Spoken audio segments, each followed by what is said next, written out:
No one wants to be second best. As soon as those start lights go out, you're racing for yourself. Rivalries exist in every sport and in every team. The last two world champions, Hamilton and Button. Down towards the first corner.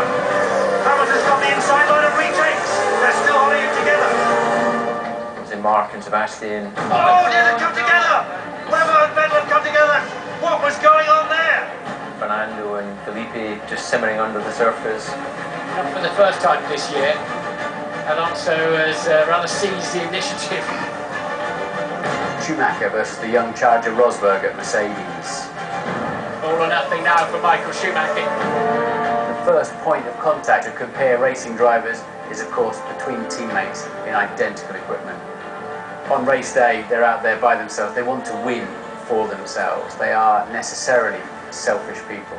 Don't be surprised when they end up on the same piece of tarmac and they don't want to give way.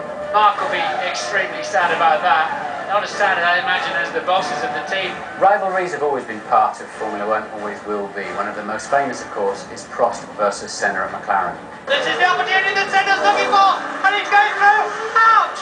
Oh my goodness! And that means to say that Prost has won the World Championship. When I was at McLaren, Mika and I came together, I think, 3 times during our 7 seasons as teammates. 96 in Estoril, Austria 99, where worst night where I hit the back of Mika going into turn 2.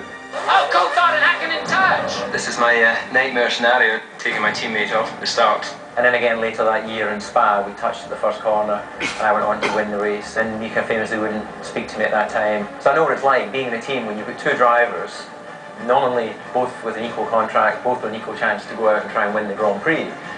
But it's all those small little things that make the difference. The psychological edge that you think you start seeing shadows in the back of the garage, you think your teammate's getting a bit of extra support.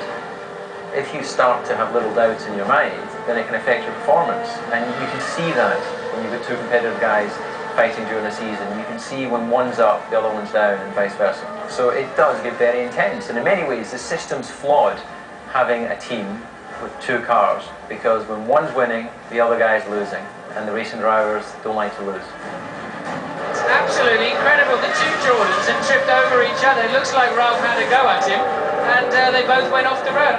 First of all, are in disbelief. You do not know why they've allowed themselves into that stupid position of taking each other out.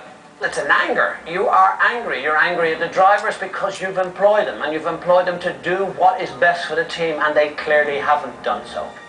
Well, there's a natural instinct in each and every one of us where one may slightly favour another, but as a team boss and team principal, it is absolutely paramount that you take a down-the-line equal share position.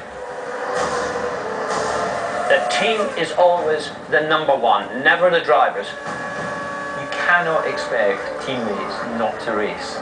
They both want to win. Vettel and Weber moving forward, well, they can paper over the cracks and say we're all happy families, but I don't believe it. It's going to rear its head again, guaranteed.